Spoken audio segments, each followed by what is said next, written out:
Magandang araw po sa inyo lahat. Ako po si Banat Bay. Antindi na nangyaring hearing kanina. Talaga nga naman na booking natin na mga kababayan, isa ngang illegal ang ginawa kay Pangulong Duterte at isa hong malaking katarantaduhan ang ginawa ng ating gobyerno. Bakit to? Ipapaliwanag natin yan para mas maunawaan natin kung bakit at ano ang nangyari sa hearing kanina na kung saan na-booking natin ang mga opisyal ng gobyerno na puro mga sinungaling. Ay naku po, sinungaling.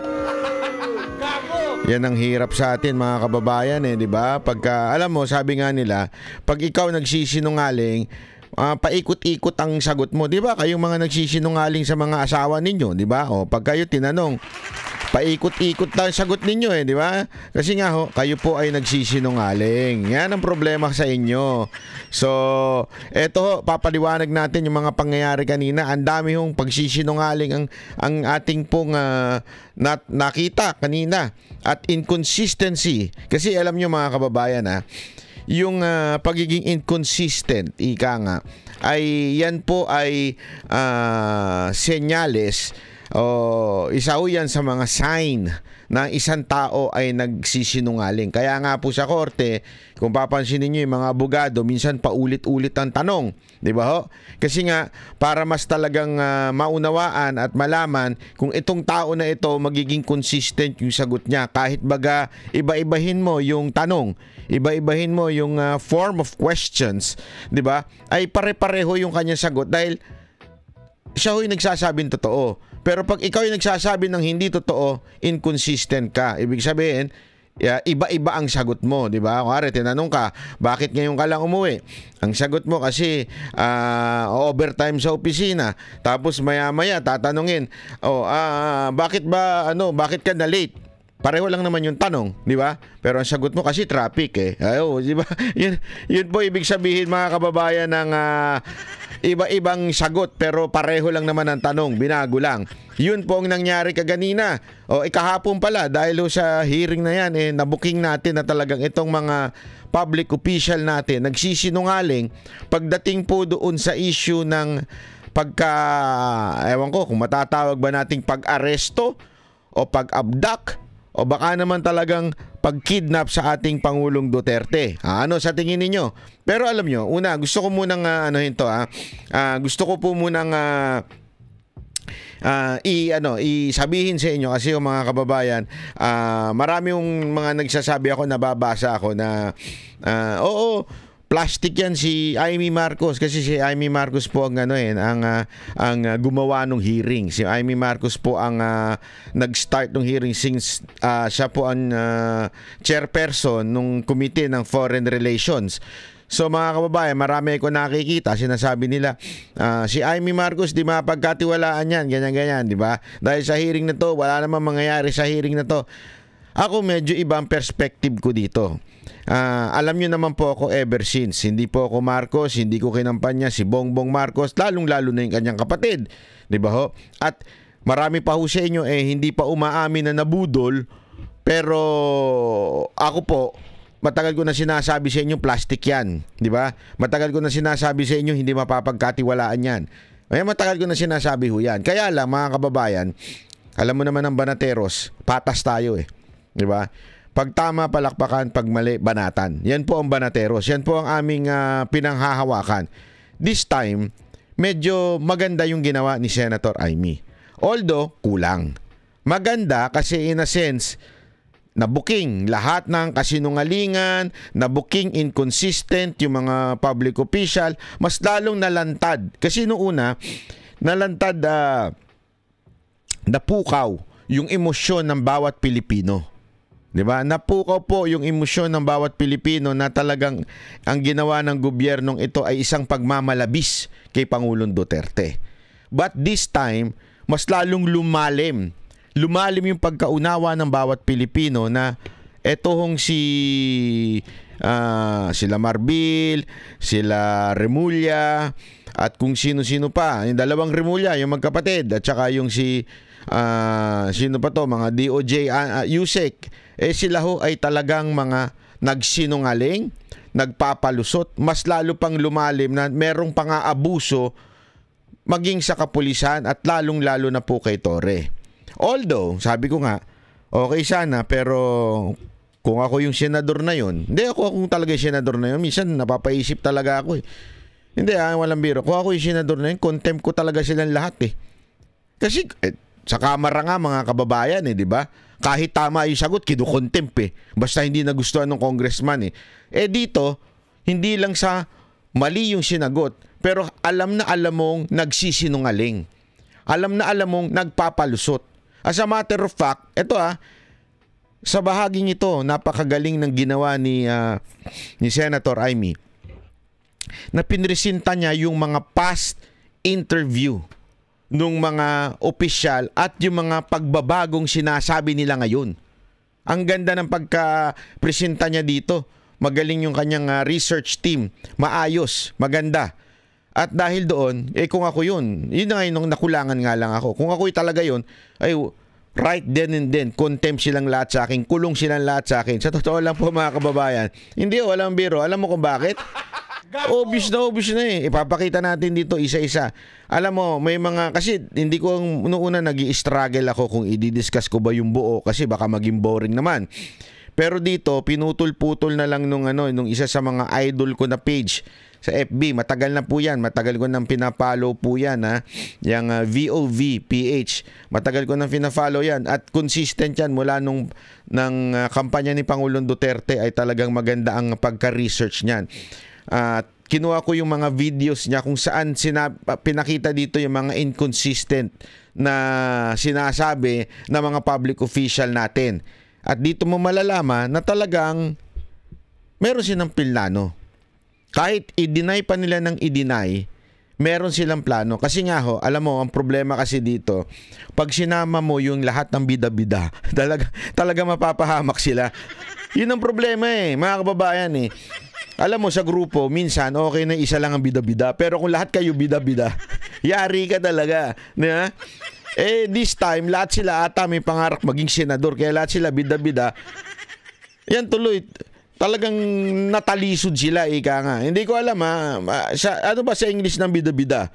Para sa kaalaman lang ng mga banyagang nanonood dito. The English of bida-bida is fame whore.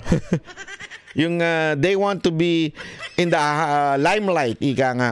So, they entertain interviews, tapos they would add, I don't know if add or subtract the facts, o binabawasan or dinadagdagan yung facts. Ang problema, magkakaiba sila ng sagot, di ba? Magkakaiba sila ng sagot, nabubuking tuloy sila lalo. Yun ang matinding problema doon mga kababayan. Kaya panoorin po natin ito Maganda ho nating maunawaan at maintindihan po yung mga nangyari. Okay? Ito. Pasok.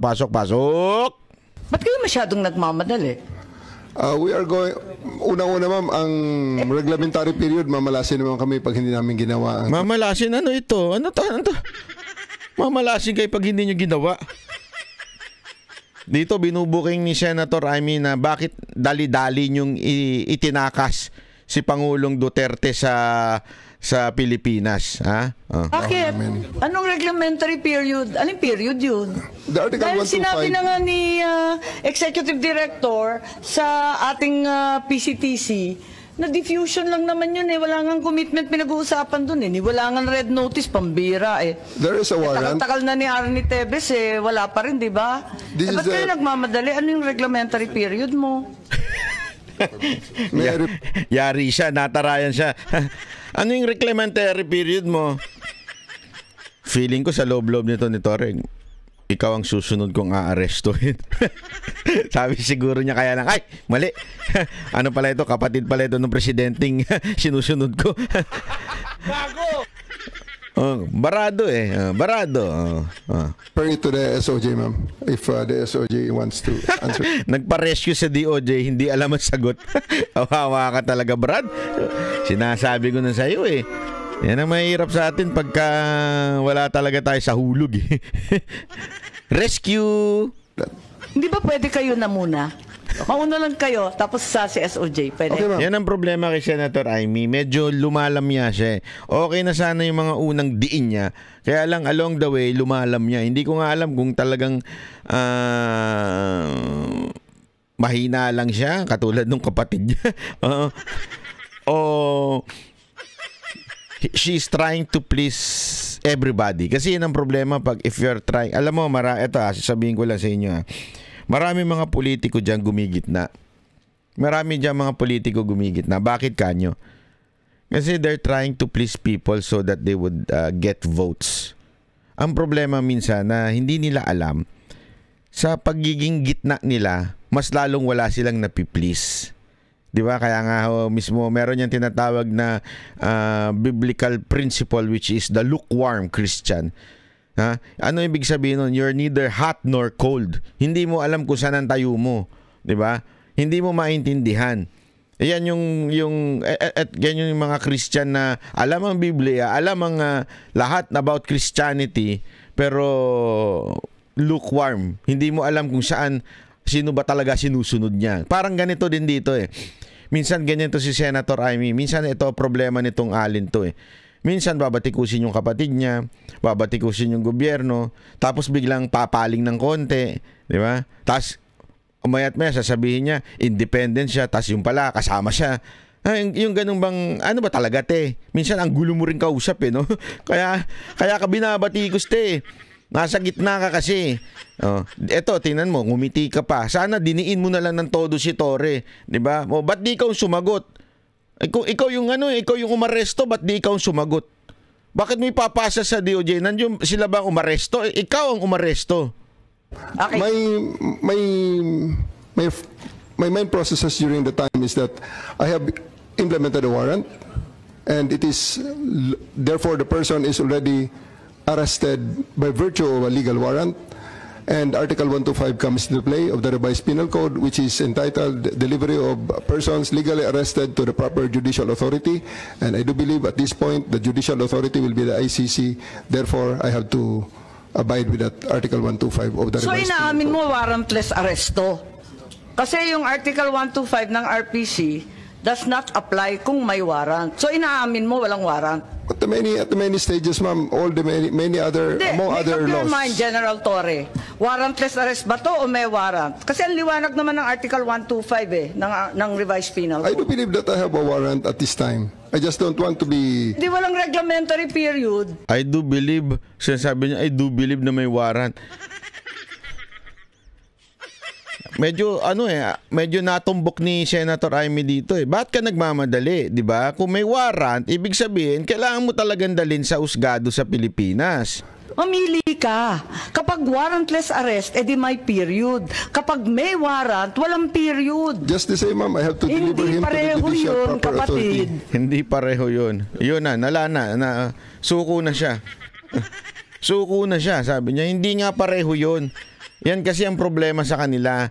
Alam mo, sa totoo lang, dapat itong si Torre, dapat po inuulit ang pag-aaral nito.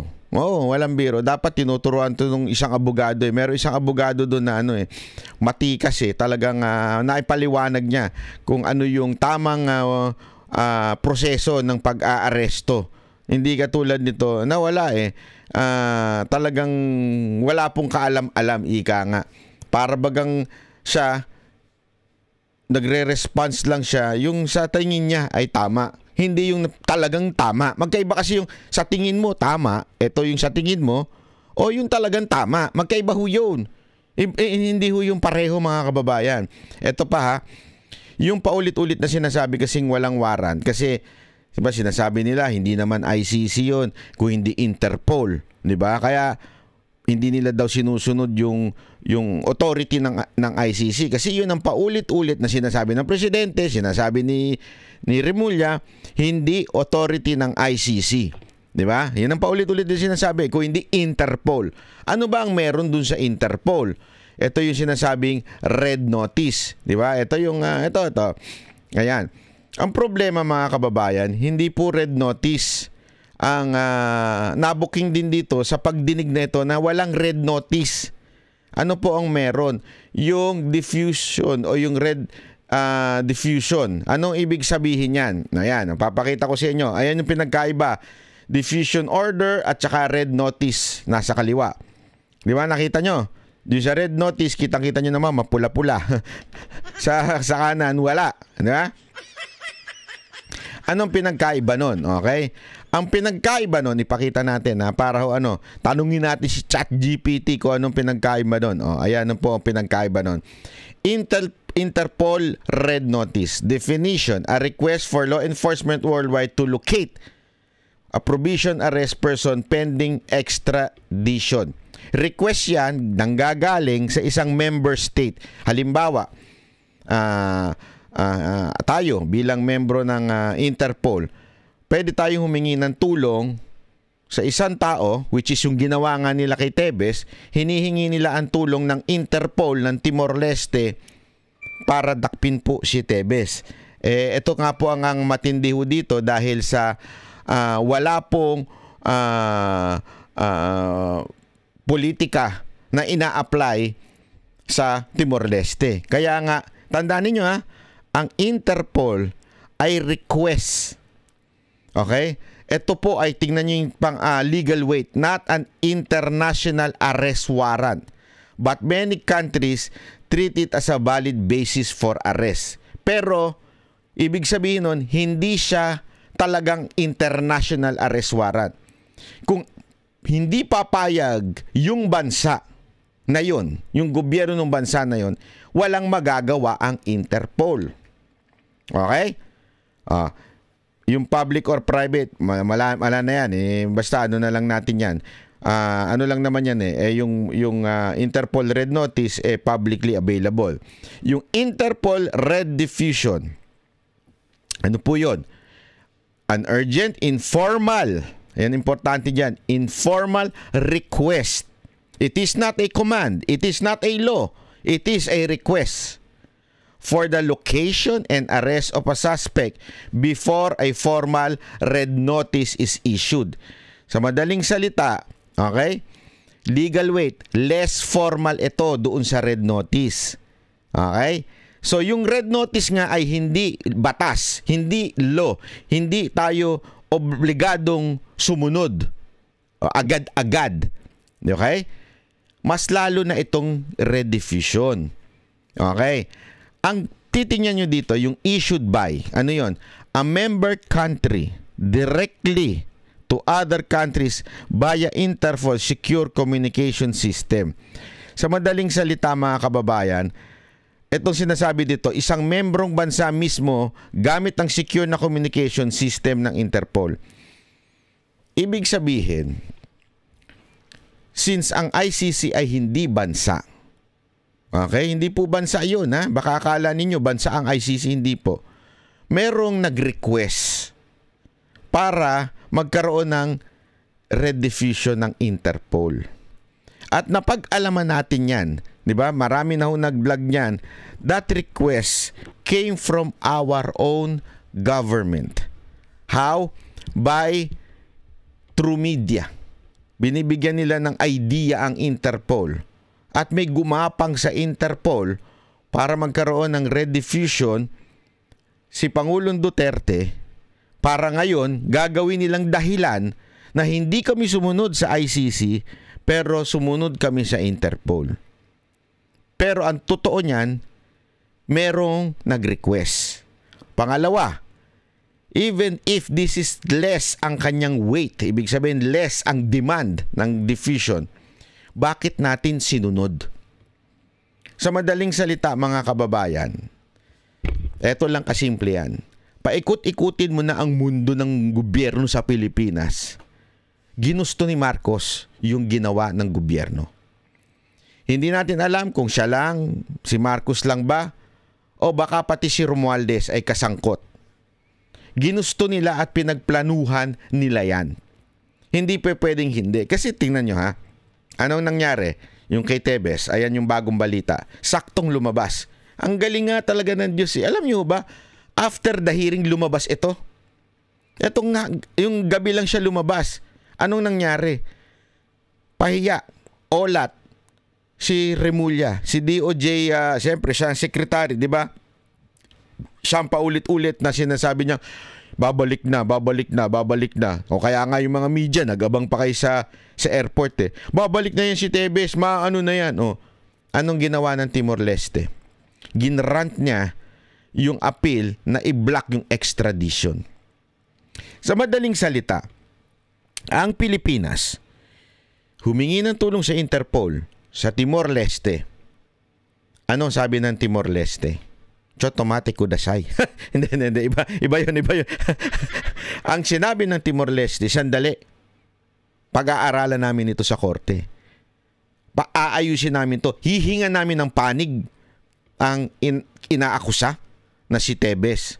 Kung dapat pa naming i-extradite siya papunta sa bansa ninyo.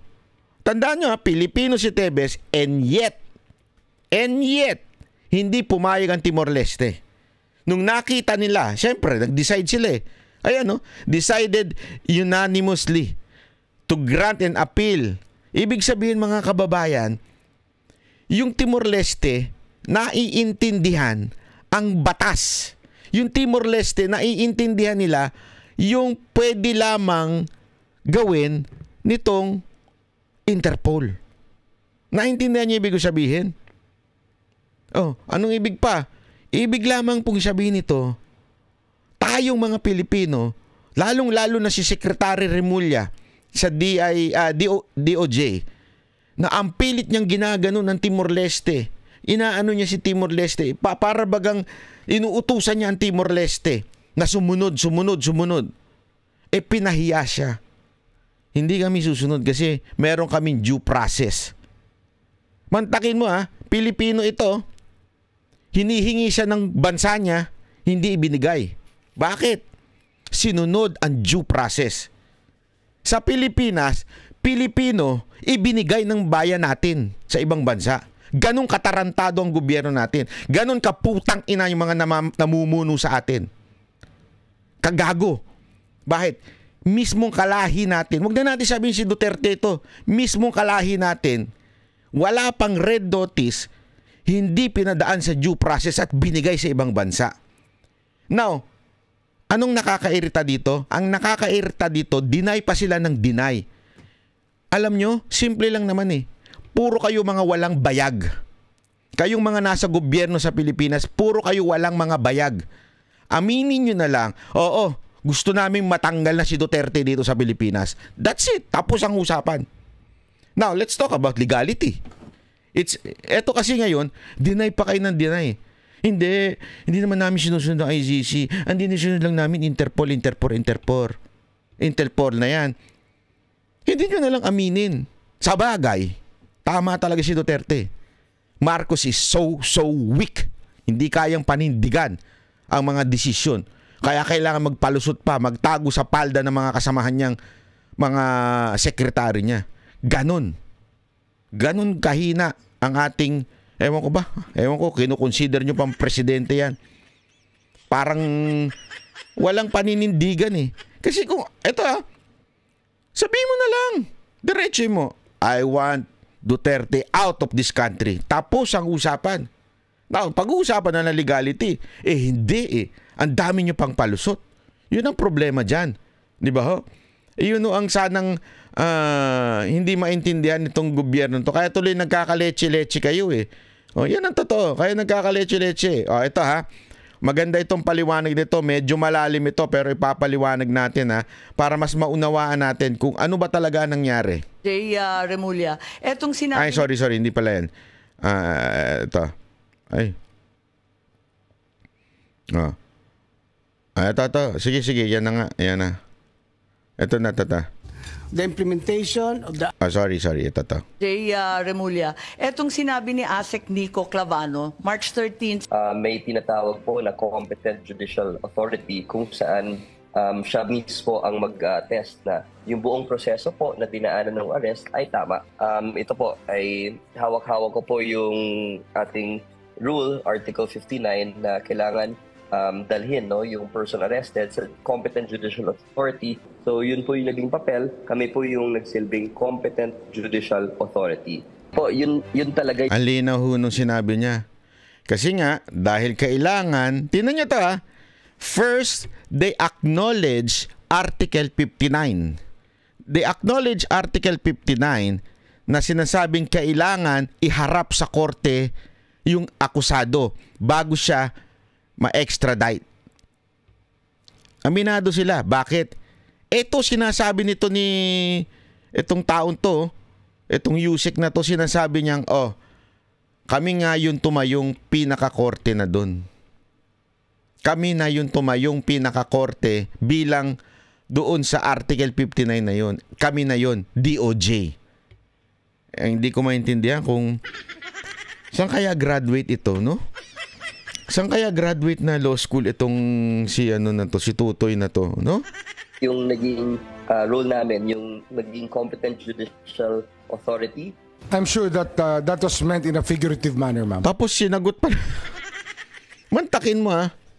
Ang linaw na noon, sinabi niya, kami na ang tumata yung figurative na tapos biglang sasabihin nito, ano lang po yun, joke lang po yun.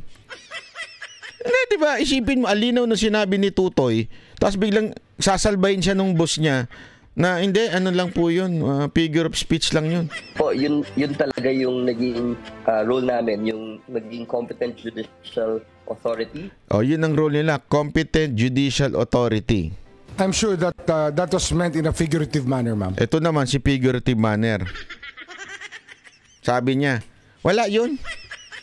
Wala yun. Ano lang yun? Joke lang yun. Ano lang yun? Parang wala lang. Gusto lang sabihin ni Clavano. Ang labo mo, Brad. Ang labo mo. Ang labo mo talaga. It's not meant literally. It's not meant literally.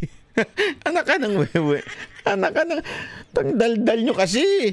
Yan ang problema sa inyo. Lahat kayo madaldal. Actually po, the article... Ayan na, inulit niya pa to, 59, yung section 2. Ayan na. It's not meant literally. Eto, pakinggan nyo, ha. Kinote niya pa, Article 59, Section 2. Eto. Actually po, the Article 59, yung Section 2, tama po yung binanggit niyo po, na kailangan promptly na dalhin yung na-arrest sa competent judicial authority. Yeah. Doon po tayo nagtatalo, yung competent judicial authority. Ngayon po, sa pag-interpret ng rule na yan, kailangan din natin maging practical. Dahil po, kung yung competent judicial authority ay may responsibility na mag-attest dun sa lahat nangyari sa warrant, sa pag-serve ng warrant of arrest, kailangan po talaga na yung tao na yun ay nandun buong time, diba? I mean, na witness niya talaga yung from start to finish.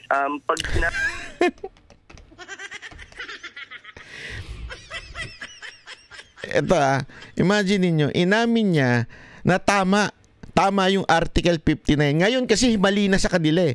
Ngayon iba na yung sa kanila, iba na yung rason nila. Ano na rason nila ngayon? Hindi na applicable ang Article 59. Bakit? Kasi we are no longer part of the ICC. But before, ito ang mga sagot nila. Before, ang sagot nila, doon sa Article 59, Section 2, kami na yung parang judicial doon, kami na yung court. Kasi nga, practical, hindi naman pwedeng umistambay doon yung judge.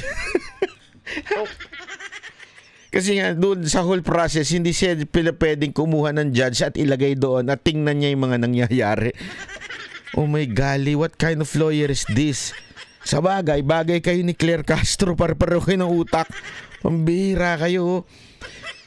Alam mo, kawawa itong maman to. Alam mo, sa totoo lang, Asek Clavano, better shut up. Sa totoo lang, better shut up. Napapahiya ka eh. Kahiya-hiya ka sa mga abogado. Maniwala ka sa akin, pag pinanood ng mga abogado to, pagtatawanan ka. Oo. Hindi natin, kailangan pa natin dalhin sa court dahil siya ang mag-a-attest. Yung judge naman po, wala naman dun eh.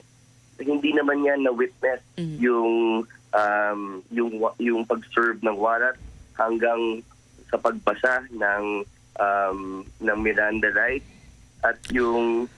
Ang tingin niya dun sa Article 59 Section 2, kailangan naka-standby yung judge. Oh my golly. Gago!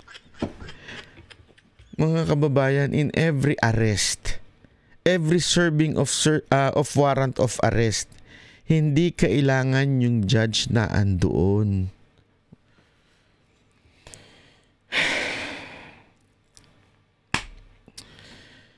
No-comment talaga ako sa iyo, bata. Bata, medyo ka.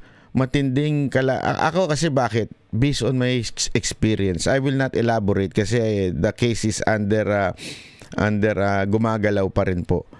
Okay? Pero alam ko ang maserba ng warrant of arrest.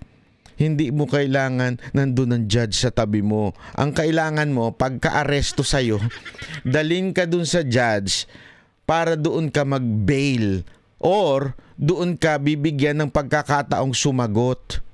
Yun yung Article 59, Section 2. Pagkuha sa'yo, dadalhin ka muna sa korte at pasasagutin ka. Bigyan ko kayo ng example. Ganun ang ginawa kay Tebes. 'Di ba? Nakita nyo, tandaan nyo, kinuha siya. Tapos anong kinuha sa kanya? Dinala ba siya ng Interpol sa Pilipinas? Kaya hindi nyo naiuwi si Tebes dahil sa katanga. Ayoko sabihin to pero sa pagiging incompetent nyo eh. Totoo. Kinuha si Tebes ng Interpol, hinuli siya. Nakita natin yun. All over the news yun eh. Tapos anong ginawa? Dinala siya sa court, hiningan siya ng panig, pinasagot siya, labanan ngayon ng legal ng court ng Timor-Leste at yung tayo, yung ano natin doon, naglalabanan sila doon. Bakit kailangan pa bla bla bla, ito na yung mga ebidensya, bla bla bla. Ayan na lahat. Oh. Naiuwi ba siya? Hindi. Bakit? Pinakinggan ng korte yung kanyang panig. Yun ang punto doon. Kasama ba yung korteng umaresto? Anak naman ng weteng Klabano. Klabano naman. Oh, tell me, Attorney Claire, kung hindi tama ito. Sige, tell me na fake news ito o hindi. Yan si Klabanong fake news. Proper process ay nasunod. So, sa tingin ho natin, yung interpretation nito, yung competent judicial authority, ay kasama na din po dyan ang prosecutor. Yung complementarity principle po ay papasok pag unwilling or unable ang Pilipinas or kahit anong bansa na mag-prosecute dun sa same crime. Yun. So parang naging judge na rin yung SOJ. Papayag ba kayo ng ganon? Yun lang ang tanong. Hindi po yun ang aming gustong sabihin dito.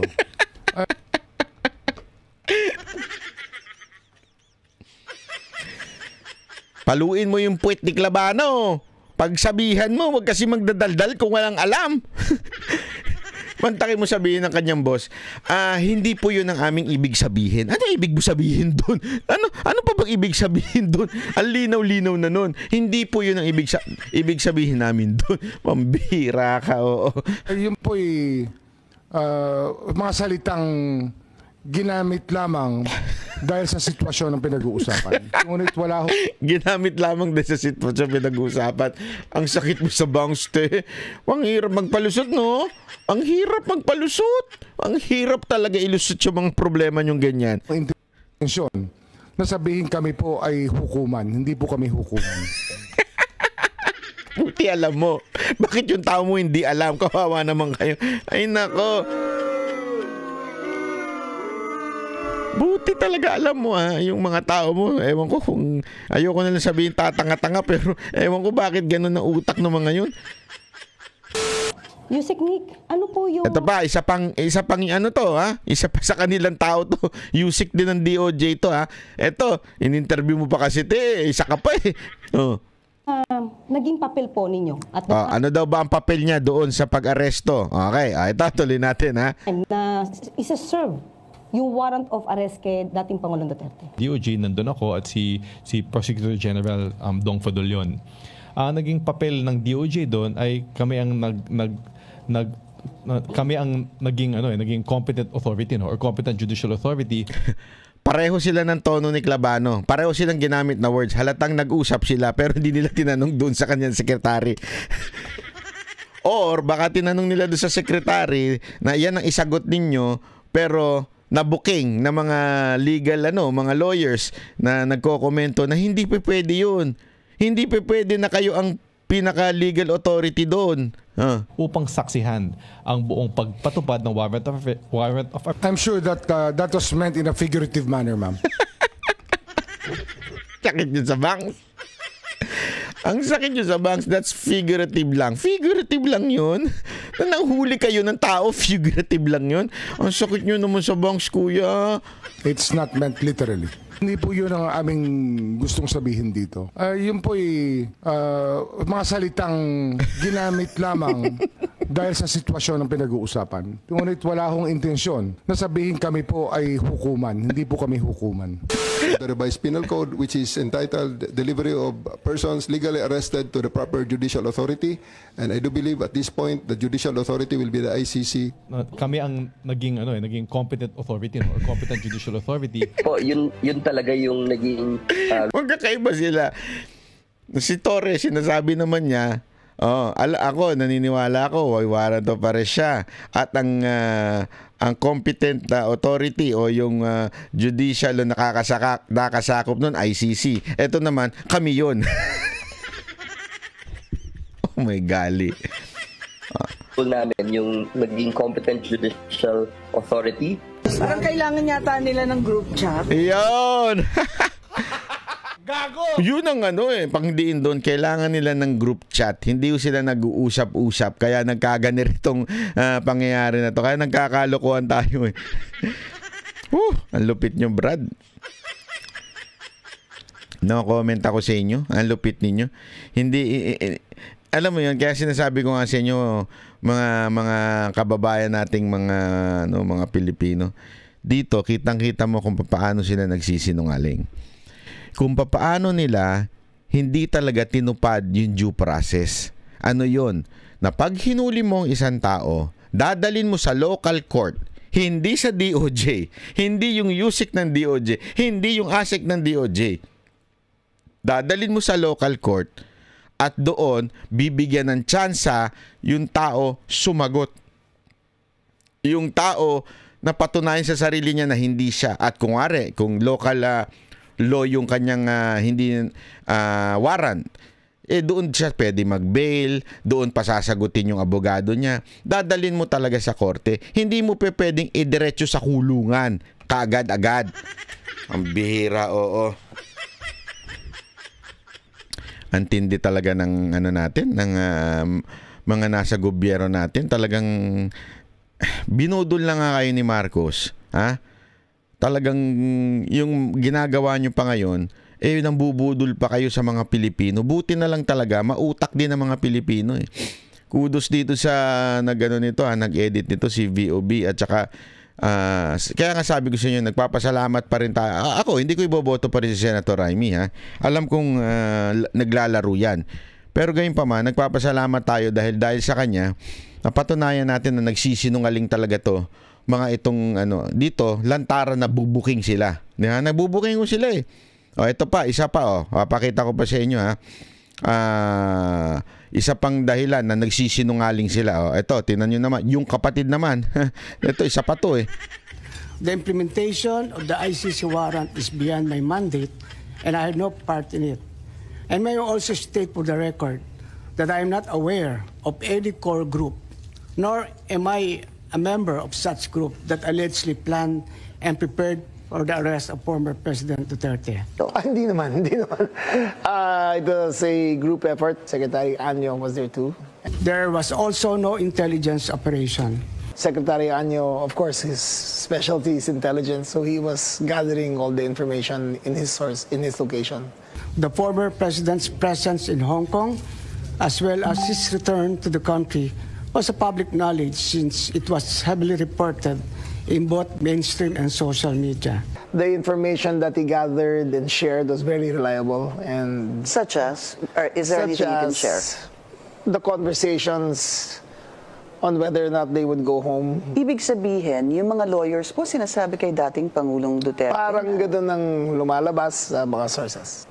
Sources from Secretary Anyo? Sources ni Secretary Anyo. Opo.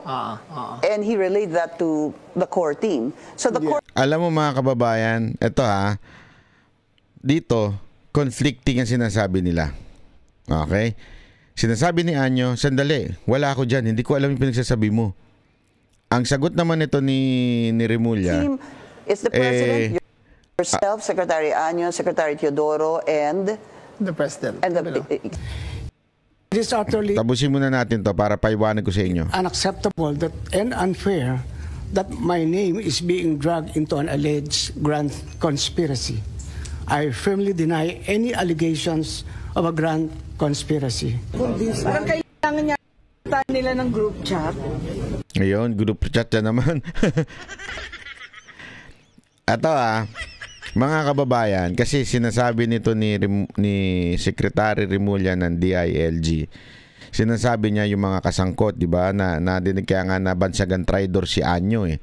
Di ba, bakit? Kasi nandun yung binanggit niya si Anyo, si Gibo, kasama pa presidente dyan na pinagplanuhan daw nila. Okay? Yan ang tanong kasi tinanong siya dyan kung ikaw, sino-sino kayo nagplano niyan? Binanggit niya yan. At dinetalye niya pa. Sinasabi niya na yung sources ni Anyo ang pinagkukuhanan nila na source dun sa nangyayari sa Hong Kong. So kaya nga 'di ba sinasabi na meron traidor. Okay. Ngayon, mga kababayan, maaring totoo na may traidor, maaring hindi totoo na may traidor.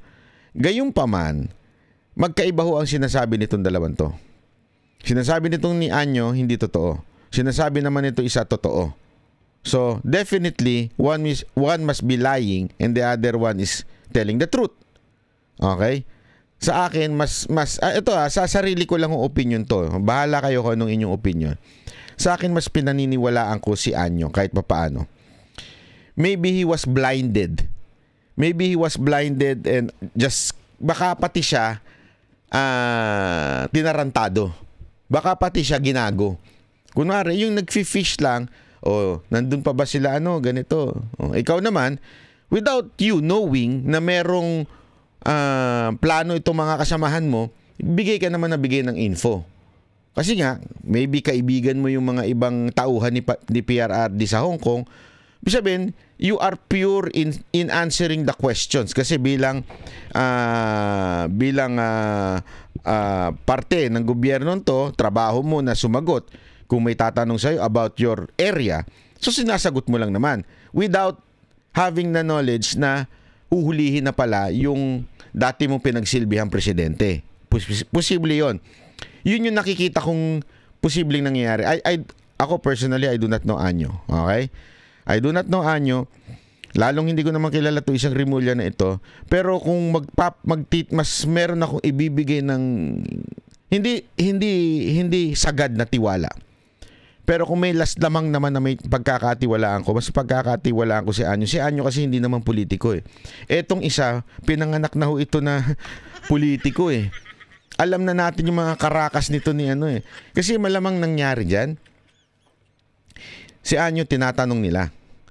Kumusta na? Ano ba yung Yung kwentuhang lang. Sa Hong Kong. Although may lumabas na video na tumatawa-tawa sila na magkakasama. Hindi mo kasi pwedeng You cannot just sa akin po hindi mo naman pwede kagad i-judge siya na there's something wrong. Maybe tinatanong siya anong nangyayari kay Duterte, pauwi na ba, ganon. Hindi niya alam na aarestuhin pala. Baka ginagago rin siya ng mga kasamahan niya para malaman nila yung nangyayari kay Duterte. Tapos eventually, dahil nga alam mo naman itong mga nasa gobyerno, politiko, si Remulla, yung dalawang magkapatid na yan, parehong politiko, kaya tuloy, bida-bida ngayon. Di ba? Hindi, pinagplanuhan namin niya. Kasi ang dating yan, magaling ka. Di ba? Iyan ang dating Yan naman, alam naman natin ang karakas ng mga Remulla Di ba? Ang karakas ng mga Remulla, yung talagang, hindi, bida kami, magaling kami. Kami yung maayos kami dito, kami yung may hari ng Cavite. Ganun ang karakas ng mga yan. So, baka siguro doon sa interview nagbida-bida siya na parang siguro akala niya sa community niya, sa mga ginagalawan niya, siyempre sa social media, algorithm mo, yung mga pumapabor lang sa'yo. Di ba? So iniisip niya siguro, hindi, ko ito, accomplishment ko to, na organize ko sila. Kasi, eto bakit DILG secretary ang nagsasalita? Wala naman siyang kinalaman dun. Bakit ganun? Ba't siya yung nagbida-bida? Na hindi, meron akong meron akong participation dito at meron nga kaming grupo na para kaming nag-uusap-usap kasama namin ng presidente. Parang ako kung iisipin mo ng malalim, parang sandali. Mas pwede pa ko si SOJ, si Secretary Remulla, yung kapatid niya. Bakit? Kasi yun involved talaga ang DOJ. Dito, wala namang talagang totally involved ng DILG. Bakit siya yung nagsasalita dyan at nagbida-bida? Tapos, nandamay pa. Di ba? Nandamay pa ng ibang tao. Yun ang feeling ko.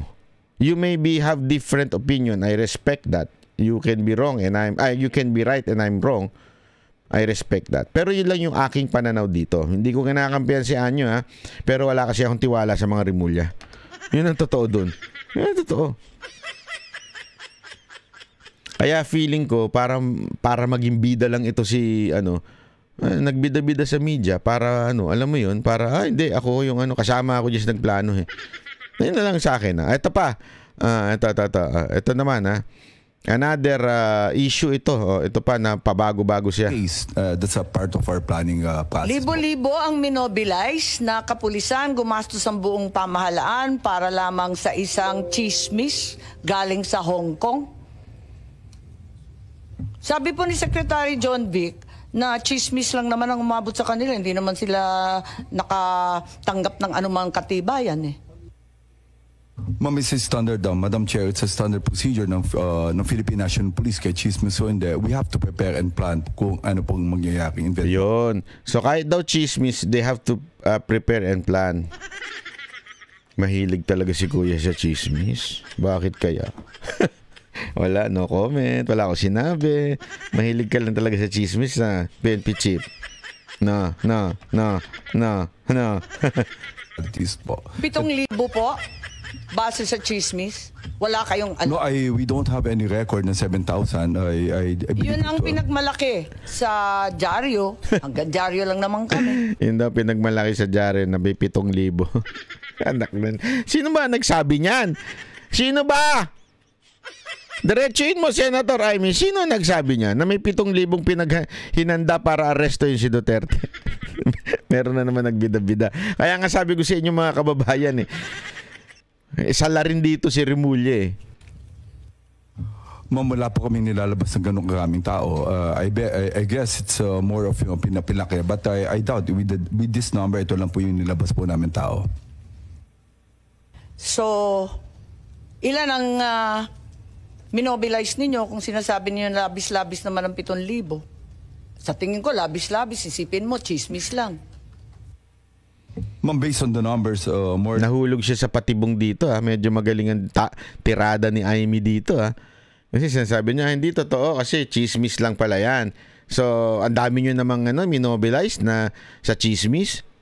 Hindi po namin minobilize yan. Konti lamang po yung minobilize. Talaga? Ilan yung minobilize nyo? It's a total of 156. 156 lang daw yung mga pulis doon. 156 pala, kuya. Sige. Yung namin. But sabi ko nga doon, it's just a normal procedure. So in the airport, we had 1,500 men. We didn't want a Ninoy Aquino scenario to occur. So we were... Sa airport pa lang 1,000 plus na. Kala ko ba 150? Ay na naman. Ay nako. Dito kitang-kita mo. Sino umiepal dito sa dalawa na to? Sino nagbida-bida? Sige, kayo na hindi ko kinakampihan si Marvin Pero kitang-kita naman kung sino yung nagbida-bida di ba? Ewan ko sa kanila. Be sure of the security. Sa Malacanang, there was another 1,000. In Krame, the usual lang ang Krame at saka yung veterans. So, veterans had maybe 200. Villamor maybe, that kasi contingent sa airport yan So, 2,000 all in all in the air na Villamor premises. Ma'am, based on the numbers, more or less it's a total of 156. Nako. Muntik na tayo doon. So, 156. Okay? Sa kay umabot ng 7,000. Ay, nako.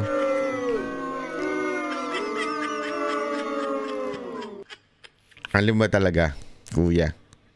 Hindi nga ako naniniwala din sa 156 Sa tingin ko, mas madami.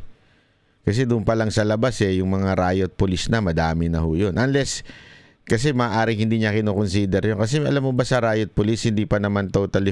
Ang alam ko pagkakwento sa akin ng isang police, yung mga nasa riot police, marami doon, hindi pa talaga police. Parang mga estudyante pa lang ng kapulisan. So, maaaring hindi niya sinama sa bilang yun. Pero gayon pa man, magkaiba sila ng statement. Kaya sino sa tingin nyo ang nagsisinungaling at sino sa kanila ang nagsasabi ng totoo? Yan ang issue dito, di ba? Mayroon pa, baka akala nyo tapos na. Ang dami-daming katarantaduhan ng lumabas kanina. Ito ang isa sa pinakamatinding argumentong lumabas kanina sa hearing. But the cases that we are speaking about were filed by their families in the ICC. Yes. Because they could not get justice in the country. Yeah. I think that's one thing that nobody wants to acknowledge, is that there was a failure of our justice system for a long time. And they had to file their cases in the ICC to get any attention at all from anybody who cared. Because for the longest time, ito mga biktima po, yung mga namatayan, yung mga pamilya nilang namatay o kaya napaslang sa drug war, ay wala ho nang mapuntahan. Kaya doon ho sila nagpunta sa ICC. Let me make clear, extrajudicial killing has never been and will never be state policy. Indeed, the killings have occasionally attend the conduct of police operations. However, we submit that it is most unfair for anyone to think that all such deaths are state-sponsored EJ case. We have a working justice system that is the cornerstone of our accountability mechanism. Our prosecutors and courts are ready, able and willing to prosecute anyone if the evidence so warrants. We at the Department of Justice, through our Witness Protection Program, are on the ready to handle and protect victims of and witnesses to the violent crimes, including EJ case. Yet, we draw the line, as any sovereign state must, when an international institution overreaches and departs from the boundaries of its creation. On this context, the Philippine government rejects the ICC's decision to resume investigations over alleged crimes committed during the anti-illegal drug campaign. The Philippines has a fully functioning justice system. Under the complementarity test, the ICC therefore has no jurisdiction over Filipino citizens whatsoever. Yan malinaw yon. Malinaw yan, statement niya na yan. The ICC therefore has no jurisdiction over Filipino citizen whatsoever. Tingnan naman ninyo yung sasabihin niya sa hearing at yung palusot niya sa hearing. Tingnan niyo dito, over Filipino citizen. Filipino citizens whatsoever. Nobody wants to acknowledge is that there was a failure of our justice system for a long time. Kakala ko ba walang failure? Yung sinabi niya doon sa una, walang failure eh. Ayan di ba? We have a working justice system. Ayan we have a working justice system. Pero banda dito, sa kabila naman dito, sinabi niya we have a failure. Ano ba talaga, kuya? Papalusot pa? That there was a failure of our justice system for a long time. The Philippines that is under the jurisdiction. It is the individuals who are charged by the ICC, which is under the jurisdiction. There is a distinction, ma'am. Sabi niya dito, ayan As non-members of the ICC, and as a state, the ICC has no jurisdiction over us as a country. But over the individuals who may have committed crimes, the ICC therefore... Ang palusot niya dito, mga kababayan, ang ICC daw walang jurisdiction sa buong bansa. Pero individually meron. Lupit mo, Brad. Pero sinabi niya dati, the individuals who may have committed crimes, the ICC therefore has no jurisdiction over Filipino citizens whatsoever. So, yun malinaw na malinaw doon. Dati sinasabi niya walang jurisdiction sa bawat Pilipino. Sa bawat Pilipino. Ngayon, para lang mailusot yung pagkahuli o yung kanilang pagkuha at pagdala, bitbit kay Pangulong Duterte, sinasabi nila, walang jurisdiction sa bansang Pilipinas kasi we are no longer member of the ICC. Siyempre, pag kinontest yan sa hukuman sa Pilipinas, sasabihin lang nung kabila, hindi na tayo membro ng ICC, bakit nyo ginamit yung authority na yan? So sasabihin naman nila, oo nga, hindi na tayo membro. Okay? So hindi na pwedeng ulihin. Pero anong palusot niya? Pero pag individual na ang sumuway, sila ay pwede ng gamitan ng ICC authority. Nakita niyo mga kababayan ko anong kabalastugan? Para lang mailusot o para lang ma-justify nila yung pagdukot kay Pangulong Duterte at bitbitin sa dahig. Sasabihin nila, walang jurisdiction pero individually meron. Paano nangyari yun? Ano ba talaga? Meron po bang authority ang ICC? Yes or no? Hindi mo pwedeng sabihin na, hindi, sa buong bansa wala. Pero sa mga Pilipinong nasa bansa, meron. Ano yun? Sino bang consist ng bansa? Di ba yung mga Pilipinong individual Filipino? So hindi pwedeng walang jurisdiction sa bansa pero sa bawat Pilipino meron? Hindi pwede yun. Ano to? Lokohan tayo? Para mo sinasabing, hindi, di ba? Halimbawa, isang ordinansa. Sabihin mo, wala kaming ordinansang no helmet policy. Kasi kunwari, yung halimbawa lamang kasi may mga ibang lugar sa probinsya na bawal mag-helmet, di ba? Kasi nga para maano yung crime. So yun yung kanilang Tapos pag may pumasok doon na naka-helmet, sasabihin mo, mali. Sorry. Nagulan ako. Halimbawa, okay? Nagulan tuloy ako. Ang gulo kasi ni Remulla, kaya pati ko naguluhan na. Nasira na rin yung utak ko. Nagulo Hindi, kasi parang ganito lang yan. Hindi mo pwedeng sabihin na walang authority kunwari yung mayor. Wala siyang authority doon sa isang lugar. Kasi hindi na parte yun ng kanyang city. Okay? Pero sasabihin mo, may authority siya kasi may isang taga-city niya na pumunta doon sa kabila. Nagigets nyo? Hindi pwede yun. Kasi, ang tanong doon, halimbawa, yung mayor ng Maynila, may ordinansa sa mayor ng Maynila, okay? Na iba yung ordinansa ng mayor ng Caloocan. Hindi mo pwedeng sabihin na hulihin mo yung nandoon sa Caloocan kasi sasabihin mo, hindi, may authority kami doon kasi taga Maynila yun. Hindi na, kasi lumagpas na ng lugar nila. Lumagpas na ng Maynila, napunta na sa Caloocan. So kung ano yung ordinansa ng Caloocan, yun na mag-a-apply. Nagigets nyo? Hindi mo pwedeng sabihin na, hindi, pag taga Maynila, kahit pumasok ng Caloocan yan, yung ordinansa, kailangan niya sundin yung ordinansa namin mga taga Maynila. Hindi pwedeng ganun. Diba? Nagigets nyo? Parang sinasabi kasi ni Remulla dito, ang ICC walang authority sa atin. Pero yung individual, meron. Ang labo nun, Brad. Diba? Ang labo. Kasi labo ng kwento ko. Nagigets nyo ba? Ang labo nun, Brad. Diba? Hindi pwedeng ganun. Kaya nga, alam nyo mga kababayan, isang matinding katarantatuhan at saka kabalastugan ang ginawa ng gobyerno natin. Yan ang problema Kasi bukas, pag-uusapan din natin yung isa pang, itong taon to, hindi siya political hindi rin siya maka-Duterte. As a matter of fact, sinabi niya nga doon sa kanyang unang intro, hindi niya binoto si Duterte. Kasi the grace po siya. Okay? Pero dito sinabi niya, there were illegal na nangyari. Mali. Yun ang kanilang sinabi niya. Bukas yan, pag-usapan natin yan. Mali yung ginawa talaga. Kasi ito, expert to sa Constitution, expert to sa international law.